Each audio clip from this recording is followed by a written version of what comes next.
தமிழ்நாட்டில் பிரசித்தி பெற்ற அம்மன் திருத்தலங்களில் ஒன்றுதான் திருவேற்காடு தேவி கருமாரியம்மன் கோவில். தமிழ்நாடு மட்டுமல்ல, ஆந்திரா, கர்நாடகா, புதுச்சேரி உள்ளிட்ட வெவ்வேறு மாநிலங்களிலிருந்து ஏராளமான பக்தர்கள் வழிபடுவது வழக்கம். இந்து சமய அறநிலையத்துறை கட்டுப்பாட்டில் உள்ள இந்த கோவிலில் சமீபத்தில் கும்பாபிஷேகம் செய்வதற்காக பாலாலயம் செய்யப்பட்டு திருப்பணிகள் நடைபெற்று வருகிறது.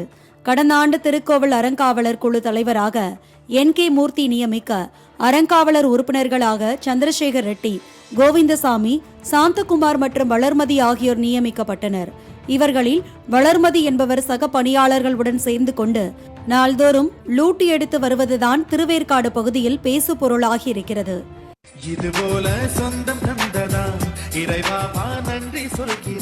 ஏப்ரல் 14ஆம் தேதி தமிழ் புத்தாண்டு தினத்தை முன்னிட்டு பக்தர்கள் ஏராளமானோர் தேவி கருமாரியம்மன் கோவிலுக்கு வந்து வழிபட்டனர். அப்போது கோவில் வளாகத்தில் பணியாளர்களை அழைத்து ரீல்ஸில் ஈடுபட்டார் தர்மகர்த்தா வளர்மதி. கடவுளிடம் வேண்டுதல் வைக்க வந்த பக்தர்களை கண்டு கொள்ளாமல் வடிவேலு நகைச்சுவை காட்சியை ரீக்ரியேட் செய்து நடித்துக் கொண்டிருந்தார்.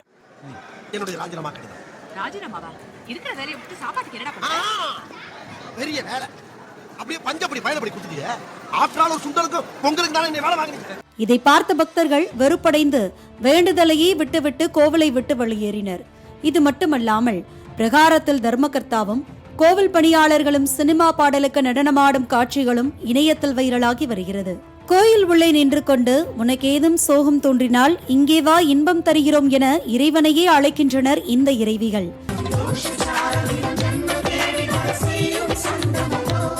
இதுகுறித்து தர்மகர்த்தாவிடம் கேட்டால் கோயிலே தனக்கு சொந்தமானது என்ற தோரணையில் பக்தர்களை மிரட்டுவதாகவும் கூறப்படுகிறது.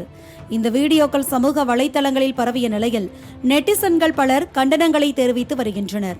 புனிதமாக கருதும் கோவிலில் இவ்வாறு அநாகரிகமாக நடந்து கொண்டது பக்தர்கள் என்றாலும் அவர்களை கண்டிக்கலாம். ஆனால் கோயில் தர்மகர்த்தா பணியாளர்களே ரீல்ஸ் போட்டு ஜாலி செய்தது பரபரப்பை ஏற்படுத்தி உள்ளது.